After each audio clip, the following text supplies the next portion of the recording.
Bonjour à tous, je m'appelle Edwige, j'ai vécu donc 25 ans avec un pervers narcissique introverti et j'ai essayé de tirer les fruits de mon expérience pour vous partager, certaines choses, voilà.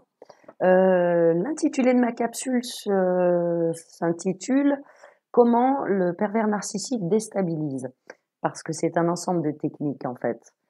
Donc j'en ai résumé plusieurs, j'en ai mis plusieurs. Donc il y a la triangulation, l'infantilisation, l'absurde, la comparaison, le double mind et le gaslighting. Alors, j'ai mis les principales en fait. En ce qui concerne la triangulation, au début, par exemple, il me faisait des réflexions, pardon, sur son ex-copine. Euh, Comme quoi elle était pas ceci, elle était pas cela. En fait, du coup, vous vous appliquez à être ce que l'autre n'est pas, hein, pour être mieux, voilà. Et il nous mettait en fait en concurrence et ça l'éclatait beaucoup. Ce qui fait que chacune se déchirait pour être au mieux. Il en rendait une jalouse du fait de la nouvelle, à savoir moi, et la nouvelle jalouse de l'ancienne, à savoir moi, en nous mettant en concurrence. Au niveau de la triangulation, donc il lui disait certaines choses à elle, il lui faisait un petit peu du gringue et de manière à lui faire comprendre qu'il y avait éventuellement toujours un petit peu moyen, ce qui avait pour effet de la faire sourire parce que du coup, voilà, elle avait un passé avec et puis qui comptait, hein, voilà. Et de mon côté, il faisait en sorte de me rendre jalouse en faisant comprendre qu'il avait un passé. Voilà, c'est ça la triangulation. Ils mettent en concurrence. Et évidemment, en haut de ce triangle, il y avait lui, comme un coq, heureux que deux poules se battent pour lui, hein. Bon, on n'est pas des poules, c'est certain, mais voilà comment il procède. Et ça va être ça avec les enfants, il fait ça par exemple avec nos deux filles, donc des moments elles se battent comme des chippies, voilà. Ils font ça avec plusieurs personnes, hein. Faut être trois, voilà. Ensuite, il y a également l'infantilisation. Qu'est-ce que l'infantilisation? Comment je peux vous le décrire? C'est-à-dire qu'il vous fait croire que sans lui, vous ne savez rien faire en fait. Il vous reprend comme un enfant ou une enfant en vous parlant de manière complètement débile, en, en vous enlevant votre statut d'adulte, si vous voulez. Il en profite évidemment pour vous rabaisser. En ce qui me concerne, il me regardait, par exemple, et il faisait Edwige, Edwige, Edwige, Edwige, Edwige, Edwige, Edwige. Bon, comme on peut le faire à un enfant qui est en train de faire une bêtise. Voyez, c'est quand même une manière de vous déstabiliser. Ouah, je vais y arriver. Et de vous enlever votre statut d'adulte. Et ça, c'est vraiment énervant et c'est fait pour. Voilà. Ensuite, il utilise également l'absurde. Donc, face à une situation, par exemple, ils ont des réactions totalement absurdes. Par exemple, dans la maison qu'on habitait, la chambre de notre fille était juste au-dessus de la cuisine. Et quand on recevait des potes, ça faisait du bruit, ça remontait dans sa chambre. Et il refusait qu'on prenne la puce et qu'on la mette dans notre chambre, alors que la pépette adorait ça, hein, de dormir dans notre chambre, et tout simplement de la prendre endormie après que les invités soient partis et de la mettre dans son lit, tout simplement. Non, il préférait monter pour crier qu'il fallait qu'elle dorme. C'est paradoxal, elle pouvait pas dormir avec le bruit qu'on faisait. Voilà. Ça, c'est une chose. Par exemple, également, il avait décrété, d'ailleurs, il le fait toujours, quand on garait la voiture, il refusait de payer le parc-mètre. Donc, on avait évidemment des amendes qui s'empilaient. Bon, il allait régulièrement sur Lyon ou autre, et il faisait pareil. Il était artisan, il faisait exactement pareil avec une pile d'amendes, mais il refusait de payer l'amende, tout bêtement. Voilà. Ensuite, ils utilisent également la comparaison. Elle est jamais vraiment directe, hein. Elle est, par exemple, dans la rue, il me disait ah tiens, elle est bien foutue. Ah tiens, elle s'est passée la tondeuse. Ah, toi, tu fais ceci dans la maison. Ah, donc voilà. En fait, du coup, euh, c'est jamais vraiment direct. C'est jamais vraiment direct. Ça vous rabaisse encore une fois. Voilà, j'en faisais pas assez. Hein, je faisais tout, mais j'en faisais pas assez. Voilà. Par exemple, il faisait ça aussi, la comparaison. Alors au début, son ex était voilà, une feignasse, tout ce que vous voulez. Elle savait rien faire. Et en fait, du moment qu'on habitait ensemble et qu'on était ensemble, il me faisait des remarques comme quoi son ex, elle savait faire ça. Elle savait faire ça. Elle savait faire ça. Voilà. Hein, c'est pour faire en sorte que vous vous déchiriez encore une fois et que vous vous montriez que vous êtes encore mieux, que vous êtes capable de le faire. Voilà, vous devez tout donner, plus, et c'est jamais assez. Ensuite, il utilise également, alors je dis le pervers narcissique, il y a des femmes aussi, c'est exactement pareil, hein, vous pouvez remplacer par elle.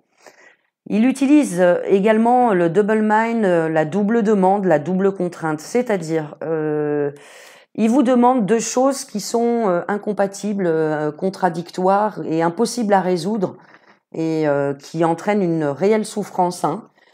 Par exemple, je vous donne un exemple précis. Il me disait, tu me dis plus que tu m'aimes.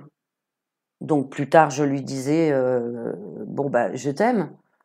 Et il me répondait, ah trop tard, c'est moi qui te l'ai demandé, ça compte pas, ça va pas quoi. Voilà, je te l'ai déjà demandé, donc c'est parce que je te l'ai demandé, donc voilà, tu l'as pas fait spontanément, c'est pas bon. Et il me disait aussi, je t'aime, par exemple, et je lui disais moi aussi. Et il me disait, oui mais moi c'est vrai. Bon. Ensuite, par exemple, il me demandait aussi à des moments alors qu'il refusait d'en parler à d'autres moments, de parler d'un sujet tabou à chaud, sans que ça m'énerve ou sans que je pleure parce que c'était un sujet triste. C'était quelque chose qui n'était pas possible à faire dans l'instant. Ah bah voilà, tu peux pas, voilà. Donc en fait, c'est toujours à des moments, et donc vous vous sentez dans une certaine impuissance. Et c'est une technique, c'est une tactique. Euh, Par exemple aussi dans le double mind, et puis bon là-dedans il y a plusieurs tactiques mélangées. Quand on est arrivé dans la première maison qu'on a achetée, il y avait une cheminée et des radiateurs. Il a décidé d'enlever les radiateurs. Il a fallu que je me batte pour pour qu'il les laisse, mais il voulait uniquement qu'on se chauffe avec la cheminée, ce qui n'était évidemment pas suffisant. Je ne savais pas allumer une cheminée sans petit bois. Il refusait que j'achète du petit bois. Il savait que je ne savais pas le faire tout seul. Il me disait, je t'en ferai. Simplement, il n'en faisait pas. Donc, je ne pouvais pas allumer de cheminée. Donc, j'avais froid. Donc, je finissais par en acheter. Donc, il finissait par faire la gueule ou pas être content et me dire, mais je t'ai dit que... Voilà. Je ne pouvais ni en acheter, ni en avoir, donc je me gelais. Et quand je lui disais, par exemple, j'ai froid, il me répondait, bah pas moi. Par contre, faut bien noter que quand on avait des invités sur le soir, par exemple en hiver, là pour le coup, il savait que c'était pas normal ce qu'il faisait parce que il coupait du petit bois. Là pour le coup, il coupait du petit bois, mais juste ce qu'il fallait pour allumer la cheminée en cours. Et là, 2-3 heures avant que les invités arrivent, il faisait tourner la cheminée pour qu'il fasse bon dans les pièces à vivre. Donc, c'était fait exprès, puisque pour moi, c'était pas important de le faire alors que j'avais froid. Par contre, quand c'était pour les invités, il le savait d'emblée. Voilà. Il me faisait le coup également pour une fois, par exemple, l'ampoule de la cuisine grille. On n'y voyait plus rien. Cela dit, il m'interdit d'en acheter. Il me dit, je vais en prendre chez les fournisseurs, c'est pas la peine que tu en achètes. Il me dit, je lui dis, mais tu y vas quand? Dans la semaine. Je lui dis, ben on va pas attendre. J'y vais dans la semaine, je prends des ampoules chez le fournisseur. En fin de semaine, je lui dis, tu es allé chez ton fournisseur? Oui. Tu as pris des ampoules? Non. Donc, il n'y a pas de j'ai oublié ou quoi que ce soit. Je lui disais, je vais en prendre dans les courses. Non, je vais en prendre dans les fournisseurs, chez mes fournisseurs. Et c'est sans fin. Si j'achetais une ampoule, j'avais faux. Si je me plaignais qu'il n'y avait pas d'ampoule, j'avais faux. Par contre, il faisait remarquer qu'il faisait sombre. Voilà. Donc, en fait, c'est ça le double mind. Quoi que vous fassiez, quoi que vous demandiez. Alors, si je demandais et que je le remettais sur le tapis, c'était moi la chieuse. Si j'en achetais, je me faisais engueuler. Et lui, il n'en achetait pas. Par contre, j'avais pas intérêt à lui dire quoi que ce soit. C'est ça le double mind. Voilà. Alors,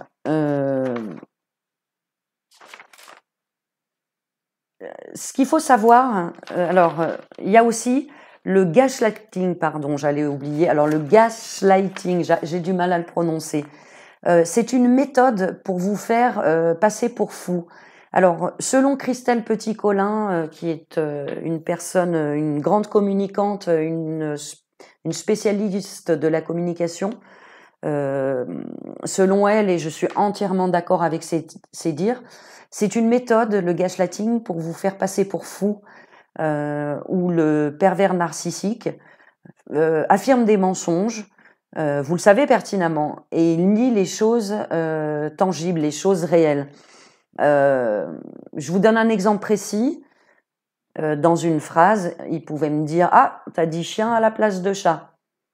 Je lui dis « Ah bon ?» Donc je me reprends, et il me dit « T'as encore dit chien à la place de chat ». Vous êtes persuadé, à la deuxième fois, vous avez repris votre phrase. Vous lui dites « Ben non, bah si ». Donc en fait, si vous voulez, c'est un ensemble parce qu'il vous fait ça avec une phrase, une deuxième phrase, etc. Il vous fait ça régulièrement, tant et si bien que vous avez l'impression que vous perdez la boule, que vous êtes complètement sénile en fait. Par exemple, sur la fin, j'avais toujours une oreillette comme ça, et avec ma mère au téléphone, en fait, je me protégeais, hein, tout simplement. Et ma mère, justement, me disait « Non, non, je suis désolée, mais tu as bien dit chat pour le mot chat. » Et en fait, lui me soutenait le contraire. Donc vraiment, c'est vraiment une technique. Il peut également... alors quand c'est fait une fois, bon. Mais en fait, quand c'est répété, répété, répété, par exemple, j'arrivais avec les courses, je disais, ben, je reviens avec les courses pour 19 heures. Voilà. Et j'arrivais avec les courses pour 19 heures, il n'était pas à la maison, rien du tout, etc. Et puis, je disais, je t'ai dit, je reviens pour 19 heures avec les courses pour que tu me donnes un coup de main. T'as pas dit 19 heures, t'as dit 20 heures. Et voilà. Et ça se répète, et ça se répète, et ça se répète, et c'est infini. Et il peut également, au niveau du gaslighting, casser ou cacher des choses qui sont à vous pour faire croire que vous perdez la mémoire, la boule, si vous voulez. Par exemple, je vous donne un exemple précis. Une fois, j'arrive, donc les filles n'étaient pas à la maison, il n'y avait que lui. Je pose un petit sachet sur la table de la cuisine dans laquelle j'avais des cordes de guitare, des petits crayons, des petites choses comme ça, des petits crayons de poche. Et je sais plus, je vais aux toilettes ou je ne sais plus où je vais et je retourne vers la table de la cuisine. Il n'y avait plus mon sachet. Je lui demande, je lui dis, c'est toi qui as pris mon sachet? Non, non. Et je lui dis, écoute, il n'y a que toi et moi, c'est toi qui as pris le sachet? Non, non. Il me dit, qu'est-ce que tu veux que j'en ai à faire de ton sachet? Oh là là, tu me fatigues. Idem pour mon fil de téléphone. Il me répondait, mais qu'est-ce que tu veux que j'en fasse? J'ai même pas le même téléphone. Et un jour, en fait, où j'étais énervée, hein, c'était la fin de toute façon, j'allais récupérer dans un gros bureau en bois qu'on avait, j'allais récupérer quelque chose qui m'appartenait. J'étais fâchée, donc j'ai tiré très très fort sur le tiroir et je me suis aperçue qu'il y avait un tiroir double fond, donc une partie cachée du tiroir. Et là, je suis restée vraiment très très bête parce que dans ce tiroir-là, il y avait effectivement plein de petites choses à moi. Il y avait le porte-clés de mon parrain qui était décédé, que j'avais cherché de partout, que je mettais toujours au même endroit. Et si vous voulez, quand vous savez que vous êtes ordonné et que vous avez fait quelque chose, posé une chose à tel endroit et qu'en fait ça disparaît, vous finissez vraiment par vous poser la question de savoir si vous perdez la boule. Et c'est fait pour. Et là, en l'occurrence, dans ce tiroir, c'était le cas. Il y avait plein de petites choses qui m'avaient volé. Le petit fil pour mon enceinte. Voilà, le petit fil pour mettre à charger mon enceinte. Enfin, il y avait plein de petites choses. J'avais récupéré aussi mon petit MP4 qui était dans ce fameux tiroir. J'avais démonté la maison, je l'avais cherché de partout, je savais pas. Donc il y a même des moments où j'ai traité ma grande de voleuse en lui disant, écoute, c'est pas possible, il y a que toi qui peux. Enfin voilà, parce que bon, dans l'adolescence, les gamins font des bêtises et tout. À quel moment vous allez penser que votre bonhomme il fait des trucs pareils? Non, faut être pas clair et il l'était. Donc du coup, quand ils font ce genre d'actes répétitifs comme ça, de manière répétitive, je veux dire, vous finissez vraiment par douter de votre raison et vraiment ça peut rendre dingue. Et là encore, je vous ai donné des petits exemples, mais ça peut être des choses vraiment conséquentes. J'ai lu sur internet une minette qui témoignait du fait que son pervers narcissique, entre guillemets, lui avait donné rendez-vous un soir à un café pour prendre l'apéro et qu'au bout d'un moment où elle l'attendait, elle l'a appelé, elle lui dit mais t'es où? Il lui dit bah je suis à la maison. Il lui dit mais tu m'as donné rendez-vous au café, etc. Il lui dit mais pas du tout, tu t'es complètement trompé de jour, alors que c'était fixé depuis le matin. Ils vont vous faire des choses qui vont vous faire passer pour dingote en fait. Et vraiment c'est usant, fatigant et déstructurant. Voilà. Alors selon Christelle Petit-Colin, toujours, hein, cette dame qui est une grande communicante en fait, une grande communicante, une spécialiste de la communication, euh, elle explique donc que ça peut, pour la victime, ça peut la faire douter de sa raison au niveau de la mémoire et de sa santé mentale. Et généralement, ce genre d'attitude, ça vient des pervers narcissiques passifs-agressifs. Et c'est vrai, mon pervers narcissique, entre guillemets, j'aime pas dire mon, mais bon, pervers narcissique était un passif agressif. Et donc, c'est une répétition de petites agressions comme autant de piqûres, de piqûres, de piqûres. Et en fait, elle explique que ce genre de pervers narcissique est en réalité jaloux de leurs victimes qui ont des qualités qu'ils n'auront jamais. Et ces victimes qu'ils se choisissent, ces pervers narcissiques, sont généralement altruistes, doués pour le bonheur et qu'ils ne voient pas le mal. Et c'est vrai que, bon, je suis quelqu'un de joyeux, je suis quelqu'un qui aime construire les choses, qui voit le côté bon chez les gens. Et c'est vrai. Et c'est toutes ces qualités-là qu'ils n'ont pas et avec lesquelles ils jouent. Hein, ça les éclate que vous soyez comme ça. En fait, ils vous trouvent con ou conne d'être comme ça. Et en fait, je vous donne un autre exemple plus conséquent. Il y a eu une époque où je cherchais un local pour mon magasin. Et lui étant artisan, il m'avait dit, bah, écoute, si tu veux, tu peux chercher quelque chose d'assez grand. Comme ça, moi, je pourrais faire mon dépôt d'artisan et toi, tu auras ton côté magasin.